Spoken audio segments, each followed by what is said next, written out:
that leaked Nazi sympathies within the BNP, and I had evidence on tape. For months I'd let Mark's views go unchallenged, knowing that a confrontation would jeopardise our relationship. So I went back to see him for what would be our last encounter. I don't really have any affection for Hitler at all. I mean, you can say I do.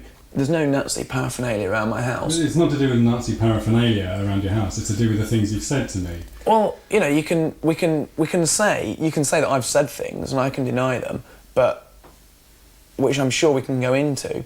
But I have no great affection for Hitler or the Third Reich.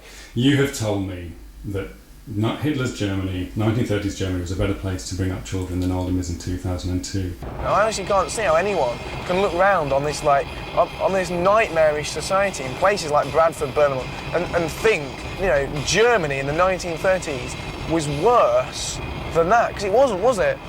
You know, honestly though, would you prefer your kid growing up in Oldham and Burnley or 1930s Germany? You've told me that you can't understand how, when people look at the Nazis marching and saluting in the street, they can fail to be inspired and feel a sense of nostalgia for that.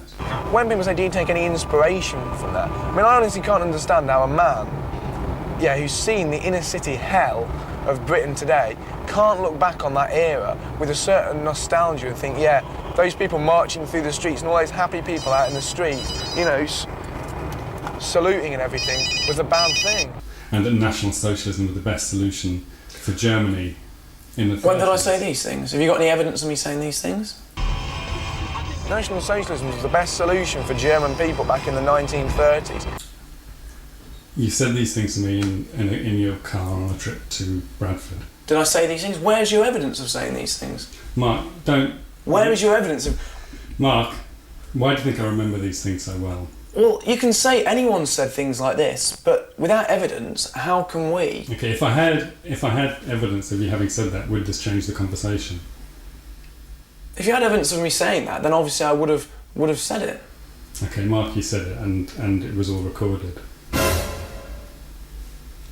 Really? Yes. Well, can you leave my house, please? I don't know what to say. You've betrayed me. You know what I mean? We were talking personally about things, and I was talking about... You know what I mean? Mark, as a journalist, I have a responsibility to report what I find. And what I found in you was somebody who was a very deep and complex character that had a real affection for Nazis. Can I answer this in a minute? Can we take this off and answer it in a minute? Oh! Now you fucked up! Now you fucked up! Now you fucked up! You have fucked up now. Now you fucked up. Now you fucked up. Now you fucked up. Now you fucked up. Now you fucked up. Now you have fucked up. You blew it. Hey guys, Alf here. Haven't made a video in a while, but I'm back in the flow of things and I've got a couple of ideas, so expect some more videos soon. I made this today. If you haven't noticed from the beginning of the video, it's about Mark Collett, whatever he wants to call himself, nobody cares. But I was sent this little clip from him saying something. I don't know what comes before or after it. I can't find the video anywhere. But check out the clip and then we'll proceed. And yes, I have recently been disavowed by a stupid kangaroo. A kangaroo that I wiped the floor with in a debate on the kill stream, and he's never forgiven me and he's still licking his wounds. So as you could tell from the clip, Mark is under some weird delusion that he had a debate with Devin somehow. I've watched that kill stream. I've had that clip downloaded on my computer since it happened. I watched it live. There was in no way a debate there. Either he's just trying to pump himself up, or he's a complete idiot and doesn't understand what a debate is. So I thought we could go over the stream and I could show you guys how it's not a debate. I know people these days are obsessed with debate. They think everything is a debate. They think if you have a discussion and you're both in disagreement that it's suddenly a debate. It's not a debate. Debates are totally different than what people do on YouTube, what people like Mark Collett do. It's completely different from that. That's not what a debate is. That's called a discussion. If you guys don't know what a discussion is, there's something wrong with you. But yeah, most of the time throughout the discussion, Devin's just asking him questions, trying to figure out what his ideas are. All right, so let's jump right into it. I think I'll check that out. But somebody suggested to me, I probably shouldn't even go here, but You know what? It's the kill stream. Even though it's the heal stream, it's still a kill stream. They suggested, our good friend Clownett. He's a good friend of the show. He recently put out a series on the Holocaust, or started his series on the Holocaust, and they suggested that we should have a Holocaust debate here on the Hill stream. I don't know if that's appropriate, but I'll do it. A lot of people saying Postmates delivers booze. What is there to debate about the Holocaust? So the stream starts off with the pretense that they are going to have a debate, but Mark had said that he's willing to have that debate. Of course he is, because he's obsessed with this topic that happened, 70 years ago? But he's completely obsessed with this shit. But as you see, Devin is asking questions. He hasn't agreed to a debate. He hasn't started debating. He's asking questions. I don't know. I'm asking the panel. I mean, I'm the host. I'm just throwing the topic out there. I had a fantastic video on the Holocaust, which is now in limited state. It went into limited state. It came out of limited state. It went into adults only state, back into limited state, out of limited state. Now it's in limited state. And all I did was talk about who actually killed the most people, where the body counts really are. And even if you take this 6 million number, and you say that is actually true, even if you took that as being true, you compare that with the number of people who've been killed by communists, which numbers well over 100 million. 100 million is like your conservative take. Then you will actually see that the National Socialists were nowhere near the top of the killing tree. They were nowhere near the top when it came to body count. So then you've got to ask yourself, if this isn't about death, if this isn't about suffering, if this isn't about how many people died and the huge loss of life, what is it about? Well, it's about white guilt. It's about who allegedly suffered and who should feel guilty for that. Now, I know I said I was going to talk about how they weren't debating, but right now I want to address what he said, because I feel it's a very SJWE feminist kind of argument where they look at the wage gap and they just see the stats and they come to their own biased conclusion where they say, oh, it must be misogyny. That's what he's doing. He's looking at these numbers, he's looking at the stats and the facts, and then saying, well, if it's not about loss of life, nobody's saying it's not about loss of life. That's what he's saying. He's the only one saying that. So he's come to his own conclusion. He's come to the conclusion that it's not about the things they're saying it's about, just because he's looking at numbers and because other places or other events had larger numbers. But, two wrongs don't make a who cares. Also, you're taught certain things depending on your perspective of where you are. Like in the US, we were taught US history. We were taught some world history. We glanced over a lot of that. What we learned a lot in intricate detail was US history. So we learned a lot more about the Holocaust than we did about some of these other things because we weren't involved in that. We were involved in fighting the Nazis. In the US, we were taught a lot about Nazis, the Holocaust. We weren't taught about all these other genocides so much. We glossed over them because they had nothing to do with us. But like I said, he's coming to his own conclusions based on his own bias. There's no reason why that would lead you to think those things unless you already have that on your mind. And when you put that into context, you realize that all the Holocaust is an instrument of white guilt. And whether 6 million died or whether they didn't die is irrelevant, because 8 to 10 million died in the Holodomor. The Chinese communists killed about 60 million in the Great Leap Forward, but no one even knows about that. No kids are taught about that. Yeah, I call bullshit on that. I mean, I was taught those things. Like I said earlier, we glanced over that stuff. The stuff that had to do with the US, we went into more detail on.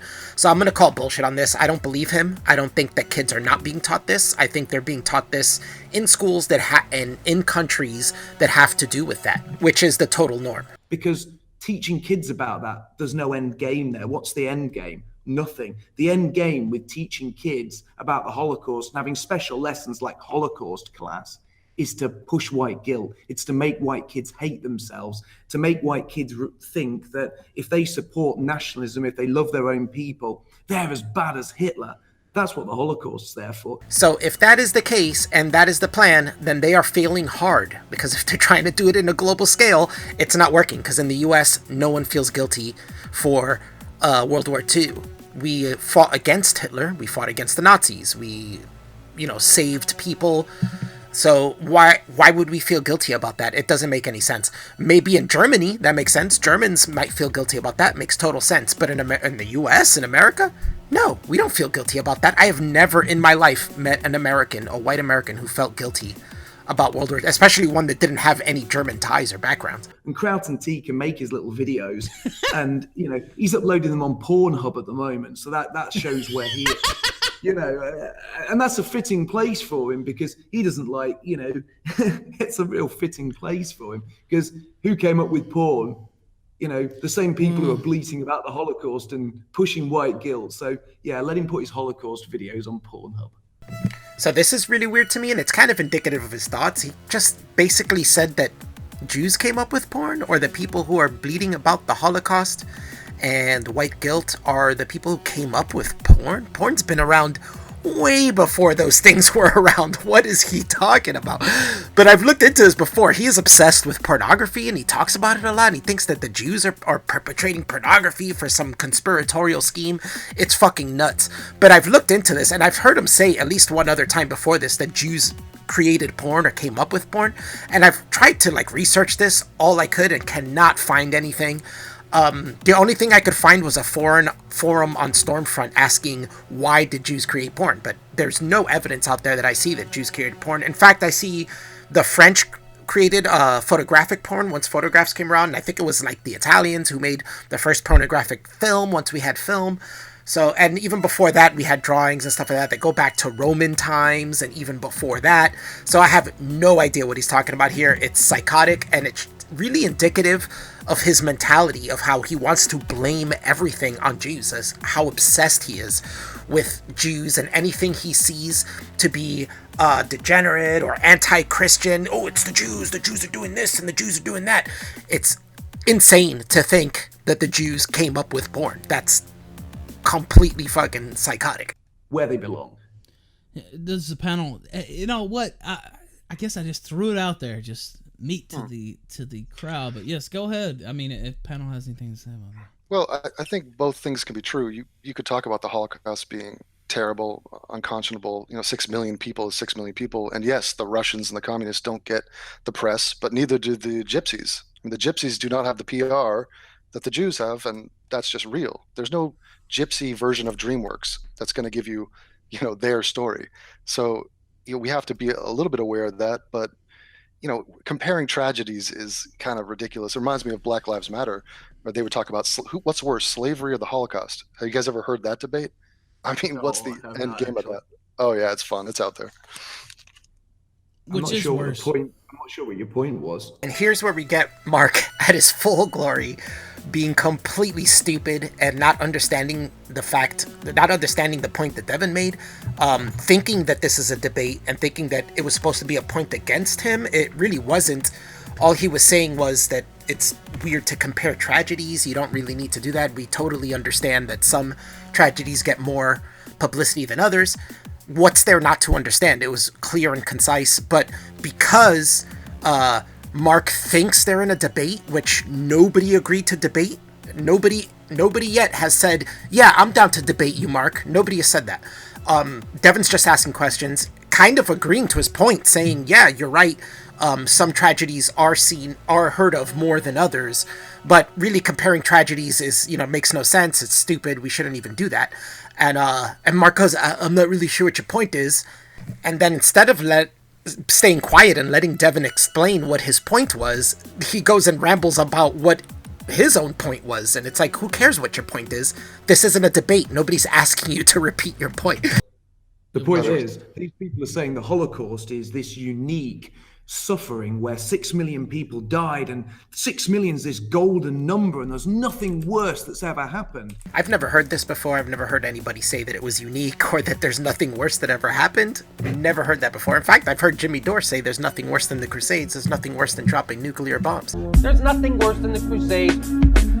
There's nothing worse than dropping nuclear bombs. Yet far more people have died on the altar of equality, and that's what communism is all about. It's all about making everyone equal. Yet hundreds of millions of people have perished on the altar of equality, but our kids are being force-fed slavery, Holocaust, colonialism. They're the three pillars of white guilt. Again, we're being taught those things because they're a part of our history. Duh. And what I'm saying is the Holocaust, whether 6 million did or didn't die, it is being used for political purposes. It's not about tragedy. That's what I'm saying.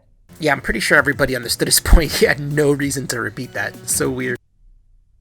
Right, but it was a tragedy. Are you saying that 6 million didn't die? I didn't say 6 million didn't die. I said Right, but whether you- 6 million Wait, did. isn't it 6 gorillion?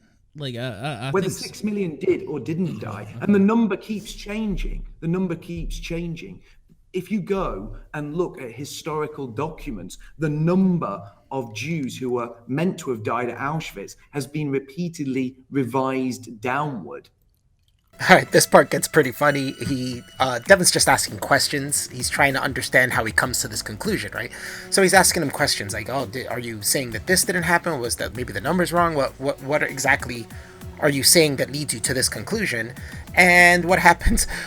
Mark goes into a point of how the number doesn't matter, but then goes into talking about how the numbers keep changing. So if the numbers don't matter, what does it matter that they keep changing? Like, make up your mind. Which one is it? And again, this still is not a debate. Devin's just asking questions, trying to narrow down how he comes to the conclusion that he made. That is a fact. And I'm saying whether they did or didn't die, the numbers pale into comparison with those murdered by communists. Those who died in the Holodomor numbered far more than that. And the people who arranged the Holodomor, the Soviet government, the Bolsheviks, they were 85% Jewish. Let me say this, Mark. Can we explain the Holodomor to people who don't understand? I mean, I know what it is. It's a forced famine, basically. Yeah, forced famine in the yes. And when we say forced famine, it's important to remember it wasn't just a forced famine. Soviet officers, Soviet troops went around confiscating people's food, making sure that they had nothing, literally leaving people to die in the worst conditions possible. Being starved to death, probably isn't a more ghoulish way to die. And if you look at pictures, if you look at footage from that event, it was absolutely horrific. And look at the people behind that. Who were the people behind communism? Read David Duke's book, The Secret Behind Communism. It's no big secret. It was the same people who are pushing cultural Marxism here in the West today. Yet when they commit these atrocities, it's a free pass because they're the only ones who can have the monopoly on suffering and pain. And that monopoly on suffering and pain is used to push white guilt to bring about the end of white people. You're so dumb. You are really dumb. For real. Maybe your school was different. When I was taught about the Holocaust as a kid, it was taught pretty dryly, and it was just given a timeline, and they never made the case for it being white people's fault. I'm 26. Well, and where were you schooled? In the UK.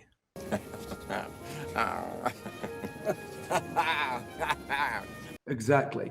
Well, things change very rapidly. I mean, I just posted something up on Twitter the other day where young white children in schools are being taught to write homosexual love letters. Well, yes, when I was at just school, going to bring that up. when I was at school, I didn't have to write any love letters because getting kids to write love letters is absolutely perverse and paedophilic in the first place. And getting them to write homosexual ones. The people behind this need to be dragged off and put in special institutions. Yeah, no, you're right, 100%. I actually saw that. There was a clip on Twitter going around of them teaching these, like, what are they, 5 or 6, about, I guess the story was a prince and he wants to, like, marry his manservant or something, and they were, like, writing letters from the prince to the manservant. Exactly. It's absolute filth. Oh my god, what a weird tangent. Also, completely dodged what they were talking about. He was talking about how Nazis and the Holocaust are taught in schools, and then Harmful Opinions comes in and says, well, talks about how he was taught Nazis and Holocaust, and it was completely opposed to what Mark was saying people are taught.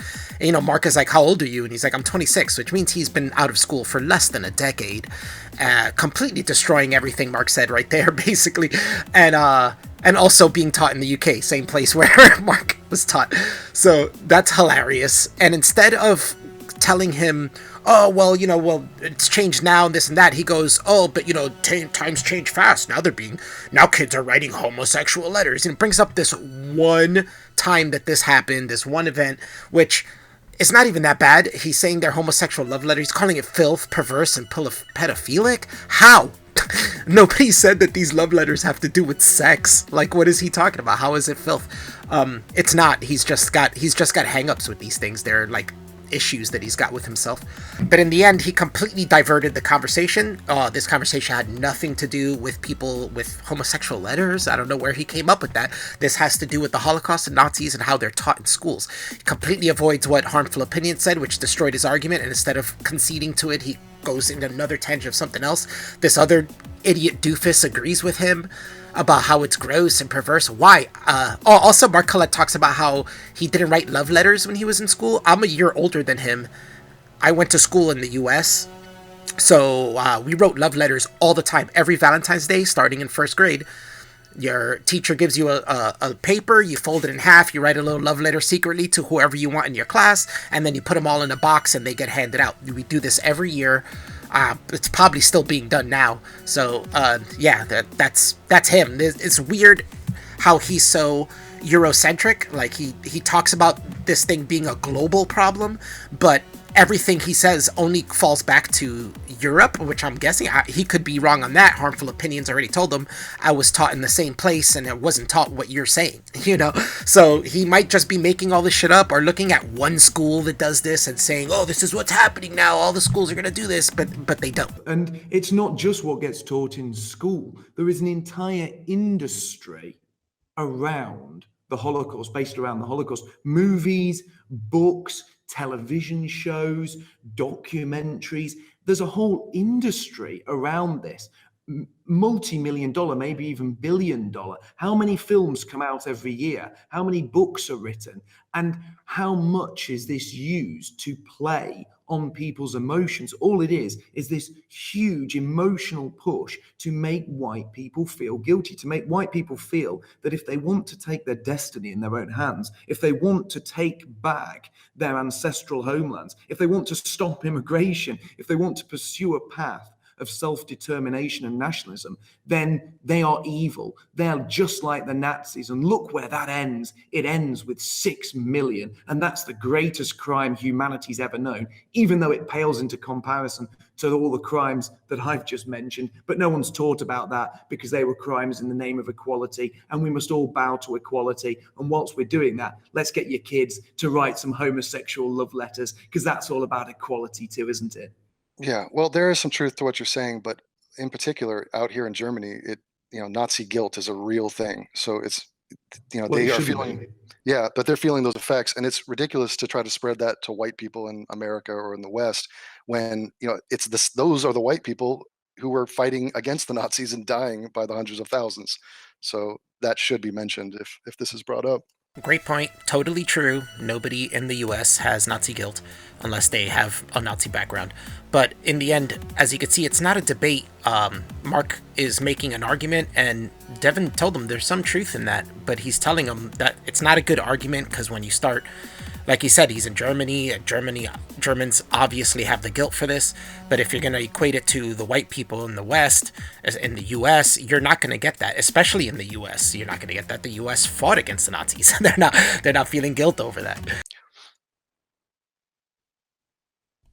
All right. Well, what's your take on what Mark just said? Like, I mean, does it actually make you feel guilty to see stuff like that? Because I haven't. There are obviously the sort of SJW type people who are like, oh, it's my fault because of my skin color or whatever. But I would think it would have more of a desensitizing effect. It becomes a normal thing. It becomes just part of entertainment and something to look at, like when you get cripples on Oprah. By the way, I just want to say thanks to Andrew Torber for dropping by. He had to leave, but thank you for joining us. What's up? I can't imagine why he had to leave. Yeah, I wonder what could have caused him to need to get out of here. Oh my God! I literally ruined your best guess. I ruined your. Nah, it's all right, Mark. No, you didn't do anything. while you're doing your shots, could I read some of the most harrowing eyewitness accounts from the Holocaust? Yeah, why not? Because I want to read this. I mean, this really pulls on my heartstrings. It's from a book called Inside the Concentration Camps, Eyewitness Accounts of Life in Hitler's Death Camps. 800 to 900 yards from the place where the ovens were, the prisoners were squeezed into little cars that ran on rails. In Auschwitz, these cars had various dimensions and could hold up to 15 people. As soon as a car was loaded, it would be set in motion on an inclined plane that traveled at full speed down a corridor.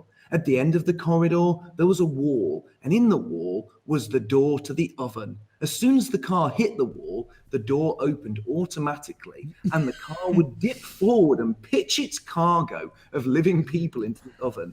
Right behind it came another car with another load, and so on.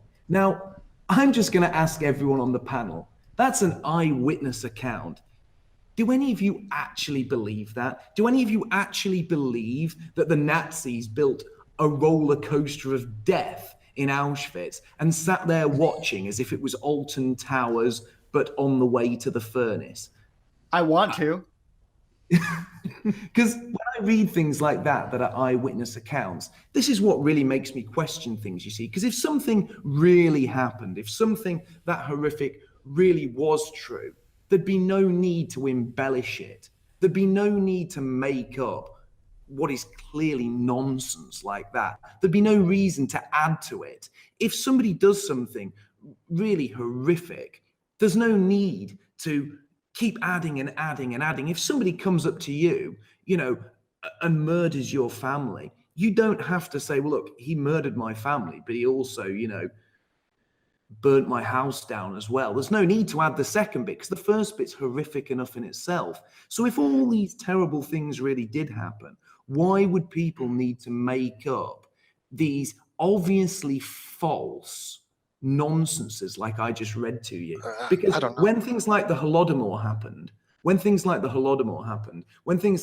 Great Leap Forward happened, when you had like the killing fields in Cambodia, people didn't need to embellish those things. The bodies were found, mountains of skulls were photographed.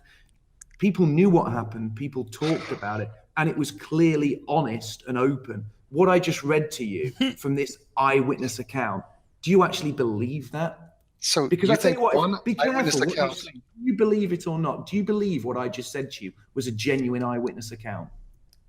I don't see why it wouldn't be. And so you're saying one eyewitness account might have been embellished, therefore the Holocaust wasn't the Holocaust? Here goes Mark again, being stupid. Devin's asking him a question. You notice how he completely dodges the question to ask him a question again that he already answered. Devin already answered this question, and he keeps asking him this question over and over again, even though it's already been answered. Insane. This guy's retarded, and it's not because he's not continuing to ask for any reason other than he doesn't want to answer Devin's questions. He's trying to trump him. He's trying to go over him talking, cutting him off, asking him the same question that he already answered. But this whole point is ridiculous. I always dislike when people use this in an argument where people don't need to do this. People don't work that way. It's indicative that you do not understand how human beings work, or you're playing a game and trying to tug at people's emotions, trying to make them think things that's counterintuitive to what humans actually are. Human beings embellish regardless of the situation. Happens all the time. There's that lady where 9/11 happened. She was in New York when it happened, but she wasn't in the buildings, and she didn't lose her husband in it, but she went around saying she did. People embellish things no matter how bad the tragedy it is for either selfishness or any other reason. It doesn't really matter. People constantly embellish. He talks about these other these other events and says, oh, they didn't need to embellish. We had pictures of this and that. We have pictures of the Holocaust as well. And also, how do you know that nobody there embellished anything? Those people maybe didn't write books. Maybe they were just telling other people, and that never got worldwide attention. You don't know these things. It's ridiculous to say these things. It's utterly ridiculous to say that somebody wouldn't embellish a situation because they don't need to. Again, people don't work that way. Human beings don't just do things that they need to do. Not everything is by necessity. And I'll get to this later, but this whole thing that he read and saying that he's the one saying it's ridiculous. He's the one saying he doesn't believe it. Anybody believes it, that's utterly ridiculous. And then coming up with this whole thing, why would you have to do this? Well, when I see nonsense like this, it's not nonsense, and I'll show you later why. But yeah. Believe in what I just said. Do you believe? Yes, I don't see. Yeah, I was about to go to Auschwitz. I'm in Berlin now. You believe there was actually roller coasters that carried living people and pitched them into a furnace? Yes. What do you think happened there? Wait, you realize? Okay. Oh my God. So you realize that America, when we went into the camps, we filmed everything. You're saying like where are the bodies, where are the skulls? They're all over the place. Have you not been to a Holocaust museum? Are you suggesting you actually believe there were roller coasters of death? That's your expression. As you can see again, Mark is not getting what Devin's saying. He keeps saying, do you believe in this roller coaster of death? And nowhere in the Eyewitness account did they call it a roller coaster of death. Nowhere did they call it a roller coaster, period. This is something Mark has made up. He's read this and said, it's a roller coaster. It's not a roller coaster. It was a train on tracks. That's what I got from the Eyewitness account. How does he get roller coaster from this? He does, and Devin's saying that's your expression. He's not getting it though. I'd also like to point out that if what Mark is saying, if he believes what he is saying is true, then why does he need to embellish? He doesn't need to embellish if all this stuff is actually happening, right? So why is he embellishing and calling it a roller coaster of death when the Eyewitness account doesn't call it that? He doesn't need to embellish. He doesn't need to exaggerate. He could just read it and say it's ridiculous, but he doesn't. He embellishes it. Why does he do that? Because that's what humans do.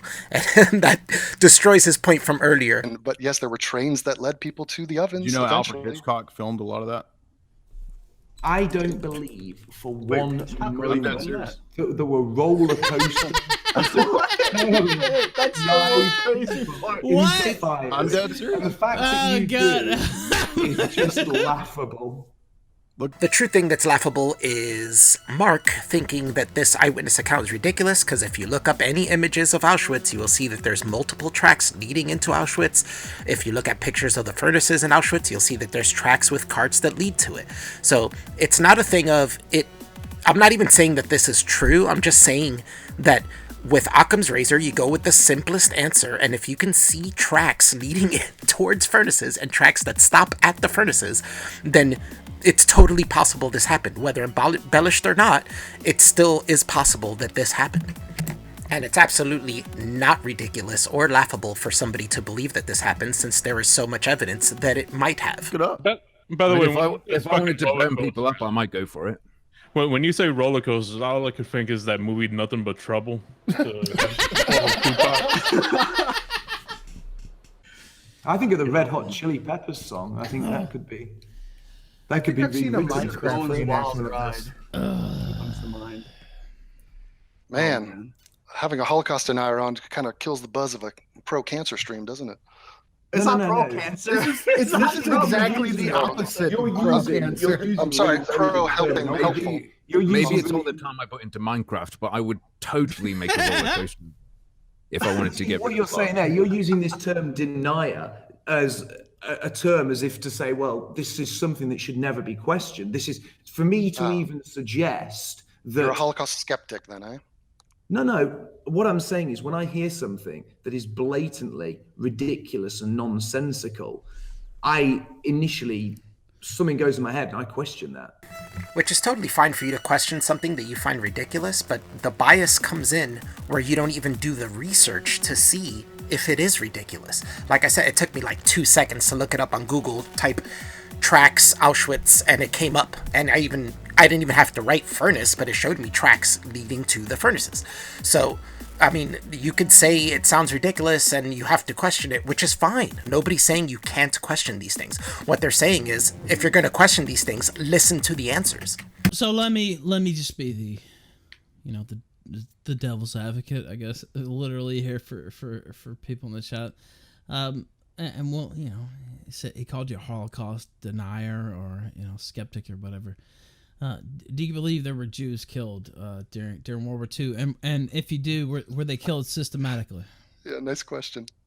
Of course, lots of people were killed during World War II, and lots of people were killed in what could be seen as atrocities. Look at what the Allies did in Dresden. Look at what the Allies did with the atomic bombs. Talk about total war. Yeah. There was total war and lots of dark things happened. But what I'm saying is this particular narrative has been blown up, twisted, and used for political ends on the basis. Actually, yeah, I will say that I'm not a person who says, there weren't Jews killed during World War II. I'm not even a person who says that Jews weren't killed systematically during World War II by Nazi Germany.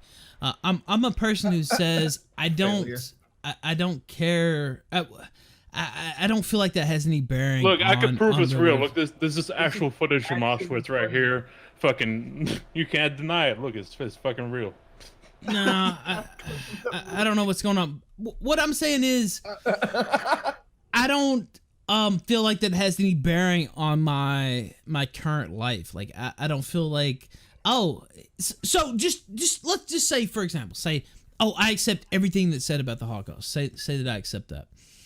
That doesn't mean that I feel like that has any bearing on current real world politics. So because there were a bunch of Jews killed during the Holocaust, I have to accept everything that Israel's doing. I have to accept everything that Netanyahu's doing. No, I don't. But you do, because that's the new. Well, I mean that's what they try to put it up. Yeah, but like you said, there have been multitudes more people killed during other genocides. And they don't have the same type of lobby, so that you don't hear about it as much. About what you're saying there, Ralph, is the whenever you bring that up, there were more people killed in this. There were more people. Sure, there were though. What the immediate jump to is, but it wasn't because they're Jewish, or it wasn't because they're black. Well, no, it wasn't because they were Jewish. It was because they were something else. It doesn't matter.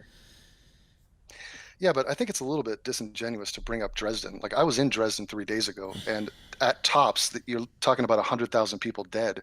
To compare that to 6 million people systematically killed seems a little bit random. It's like a diversion. Like, if you're going to talk about the Holocaust, talk about it.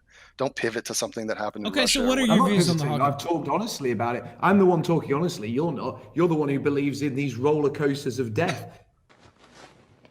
This is called the crocodile. Can you see this? God, what a numbnut.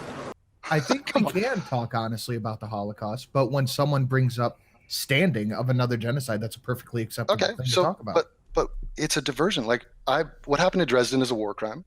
What happened, the Armenian genocide, you could talk about that, but let's not just try to minimize. Why is it not illegal to deny all these other genocides? Why is it legally and socially acceptable to debate the numbers, to talk about the conditions, and to discuss and debate the Holodomor, the Armenian genocide, the killing fields in Cambodia? But in many countries, it's illegal to debate or question any aspect of the Holocaust. Why is this put on a pedestal? I think that's wrong, and there's been a lot of pushback to that in France and Germany, that it should be legal to actually talk about it. But look, I'll give you at least credit. You're signing your name to your Holocaust skepticism, so there is that. You're not just some anonymous guy. So you've probably taken a backlash for that stance, and I think But yeah, talk about it if you have evidence. I mean, what number do you think it is if it's not 6 million? I don't know what number it is, but what I'm saying is, there are a lot of people out there who've put their life into researching this, who have brought credible evidence to the table, disputing certain golden rules or facts about this, and they've been rubbished for it. People have been put in jail for even questioning this, and this has created almost like a holy doctrine around one historical occurrence or alleged historical occurrence that essentially is causing a huge number of white people to hate their ancestors and to look at themselves as if they should be guilty simply for existing. And this is something... Do you not think anyone who takes up guilt for who they are is a weak person to begin with? Yeah, and there's a huge amount of people out there. There's a huge amount of people out there that you're just saying are weak, but these people are surrounded by a very pervasive, strong media that pushes these things on people and is having a huge effect on Western society. And when you take into account that we have a rise in all forms of societal collapse. We have the rise of the single-parent family. We have the destruction of our education system. We have removed good role models from schools, from society, from the home.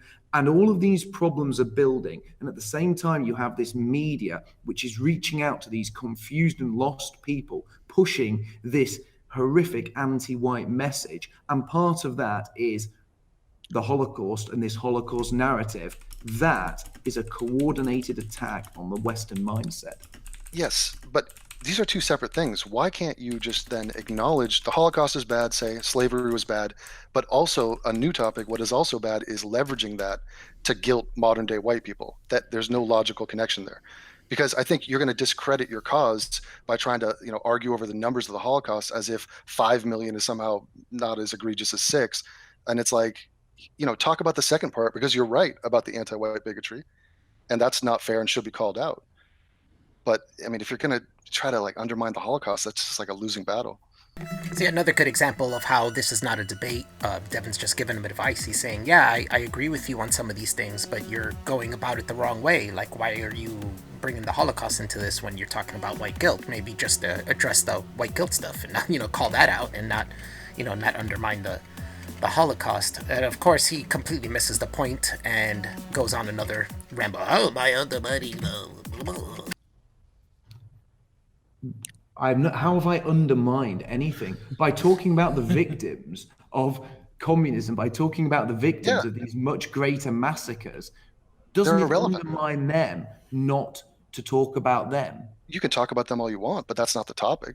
Like, if you're talking about the Holocaust, might as well talk about it. Of course it's the topic. When one thing is taught in schools and all the rest are ignored, and that one thing is being used as a central pillar of an attack on Western society and those of European descent, what I'm saying is very important. And what you're doing is you're trying to essentially brush what I'm saying under the carpet by either calling me a Holocaust denier or saying somehow that I'm delegitimizing the Holocaust by mentioning other crimes against humanity that number far greater when it comes to death toll. Yeah, no, I think it's a weak argument, but I also think it's just a different argument. And I would grant you that it does get a lot more attention in the education systems and in the media than, say, look, the other death counts. I would say the average person could tell you 6 million Jews died. They couldn't tell you how many gypsies died, how many Germans died. Over 6 million Germans died in World War II. And definitely couldn't tell you the Russians. Nobody even knows how many Russians died. That was the next It was point close I was to gonna 30 bring up. million, if not more. Yeah, It was somewhere between 30 and 40 million Russians killed. Yeah. Right. Because what happened was these people marched to Moscow. By the way, I'm having another shot now. I'm trying to catch up here. Yeah. They got to Stalingrad and had to walk back. We weren't even taught the Eastern Front of the Second World War, but it was banged into our heads. I'm only 25, so I was thrown through this shit very recently. It was banged into our heads. This 6 million number was not to be questioned, just accepted. Right. But also ask the average millennial, do they know about the firebombing of Tokyo and Dresden? Those were American war crimes during that same era. The average millennial thinks the Holocaust is the worst genocide to have ever happened, and it's just blatantly not true. Well, during that time. I mean, yeah, if you... Period. Just full stop. Well, what do you mean? Well, okay. It's clear what he means. He said what he means. That the average person who goes through the school system today believes the Holocaust is the worst thing that ever happened and has never heard again about any of these other crimes against humanity. There's nothing worse than dropping nuclear bombs. That was clear what he said. Yeah, that's exactly it. Yeah, but during what period? I mean, are we talking about World War II? No, period. Just period. Full stop. Worst genocide, full stop. Mm-hmm. It's just not true. But that's what's taught in these schools. But who's claiming like it's the worst genocide of all time? You know exactly who's claiming it. Everybody who doesn't want to talk about wait, the Holocaust. Wait, who is claiming it? The Blues. Okay. By the way, let's see. We're over 9,292. Wow. Nice. Cents for I charity. will grant you that the Nazis and the Holocaust have served a purpose. They represent a symbol of the ultimate evil, whether deserved or not. And you see it in everyday parlance. I mean, people just drop in Nazis and they'll make references to this all the time. And that might not be as deserved as, for example, like, I think I've been quoted, not all Nazis, like I know Nazis. My girlfriend's grandfather was a Nazi. Half these dudes had nothing to do with the Holocaust, had nothing to do with the decision to even get involved with that. They were just soldiers fighting in a war. Of course, people don't want to hear that because it's like confusing. You have to get all complex and nuanced with it. But that is the history of it. But you see what I'm saying? Like we need evil to exist in human form. And so, For what? You think for, we need... I mean, you're not for making intellectual sense, discussion. really. I'm making perfect sense. Devin's making perfect sense here. Mark doesn't even get it. And what Devin is saying is right for Mark. He's making an evil enemy that has to be evil to fight against. He's making that with Jews. Just like as he's complaining that other people are doing that with Nazis, he's doing that with Jews. And he doesn't even catch that. What an idiot. Making any sense. You're saying that this has to be pushed forward.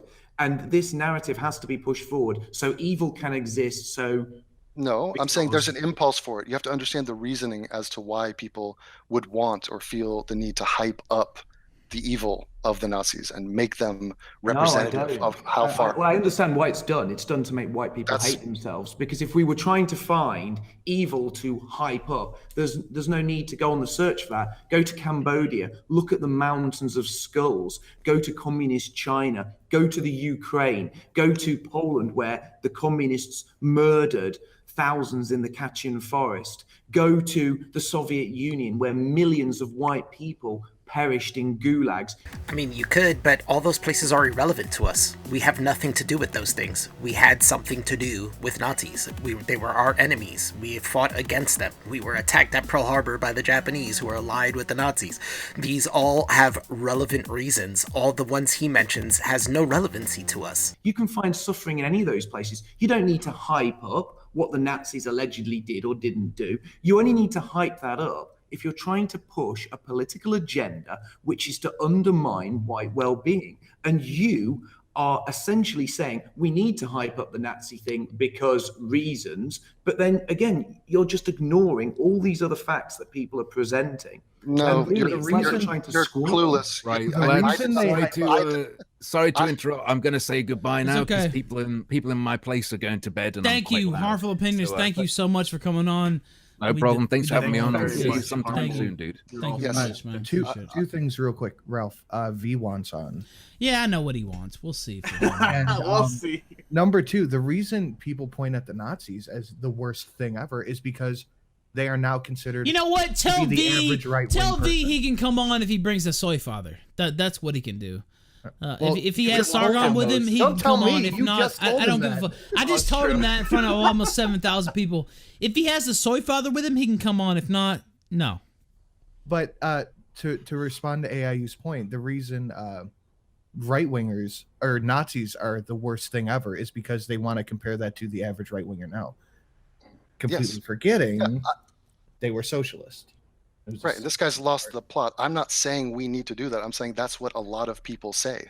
There is a need out there that the Nazis scratch an itch for a lot of people. No, there's more things to scratch that itch. There's worse things there. It's just easy to point to go Nazis, Republicans. Well, because also, first of all, they were well dressed, and this was the most significant event of the last 500 years or whatever. This was a major deal. We're still in the wake of it. So there's a reason why it's still on people's minds. Like, we're in living memory of this event. We're in living memory of worse things too, I would believe, but not as publicized. Well, who runs the publications? Well, guys, it has been very interesting. It's been real. Thank you for joining us. Thank you very much. It's been awesome. And by the way, I'm like half a mile from Hitler's bunker, so I will. You mean the wolves? Wait, not the wolf's lair. You mean the bunker in Berlin? In Berlin, correct? Yes. Yeah, okay. So I will go pour some drink out for you guys. And... pour 40 out for Hitler. Piss on it for me. All right, take it easy. All right. Thank you, man. Appreciate it. So, yeah, that's about it. As you can see, Mark is a buffoon. He completely doesn't understand arguments or conversation in general. Devin would say something and then he would completely twist it to mean something else and say, oh, well, what you're essentially saying. Don't talk about what somebody's essentially saying. Just talk about what they are saying. People are saying what they are saying. He wasn't trying to dance around shit like you were. Mark is the one dancing around stuff. He was either making things up for other people's arguments or dancing around and dodging questions that he should have been able to answer. So, I just wanted to go through this because that was that dumb little clip I got, but it's really weird how people will say they debated somebody when they actually didn't. It's a weird way to clout chase, and it's indicative of someone's behavior. Just think about who would do something like that, clout chase, and say that they debated and beat somebody in a debate that they never even debated. What kind of person would do that? We all know what kind of person would do that. But yeah, I just wanted to throw my 2 cents on this and go through this video, which I was going to do a long time ago and totally forgot about it, and that little clip that was sent to me brought me back to it. I'm going to be making more videos soon, so stay tuned, and good night. Trouble, are we, Russell? No, I'm not stirring up trouble. I'm doing what I believe in. What are you doing? Oh, just chatting to our friends. Can I be on this film? Yeah, what's your name? I'm Russell. Martin. Martin, alright, good game today, eh? Fucking hell. Yeah, excellent game. See, we're doing a programme about sort of like, what's it about? Racism. Racism? Well, we're not racist. Are you sure? Of course I do. No, alright. No, am I? Mark? Are you racist? I'm leader of the Young BNP. Are you? Do you know what that is? National Front? Yeah, no, not National pretty Front. much. Different. Same thing, basically. Seriously? Yeah. Basically, BNP, all we want is like not for our culture and heritage to be eroded by like mass immigration or whatever. Some people want to integrate and be part of British culture, you know what I mean? They're here today. Others don't. Others go and riot in places like Oldham and Burnley, destroy the town. No, it goes what? Yeah. I live in aerials, mate, so it works both ways. And a lot of the English cause trouble for us who live in them. Really? Yeah, of course they do. They come over. A lot of National Front. Do they? National Front come over, stirring up trouble in your community? Stirring trouble in my community. And then, obviously, they make like a front between that us. Makes it worse. That causes tension, Of course it does. They come in, they shout about it, and they fuck off, and then leave it to the other white people, just like normal people, and leave us. And I've never had a wrong word with an Asian person in their life, because I respect them and they respect me. Ah, just respect each other. Yeah. Respect each And other, then when we have white people or vice versa coming in and causing trouble, then who's left in it end of the day? The people of Aerials, not you. You're not from Aerials, I know that for a fact, looking at you. You're not from Aerials, I'm from Aerials. And the people of Aerials have got to live together. So we've got then you leave us to sort it out afterwards. Yeah, bang out. bad news. So what, you brought these people over basically to have a go at me? That's what I'm saying, they make it worse. Mate, we didn't bring them over, Mark. Don't walk away. Stand up for what you believe in. Come on, don't let us stand up for what you believe in. They're living with it. Walk away because you're wrong. We're right. We don't need to argue. We came up here to demonstrate. Came up to demonstrate. You blew it.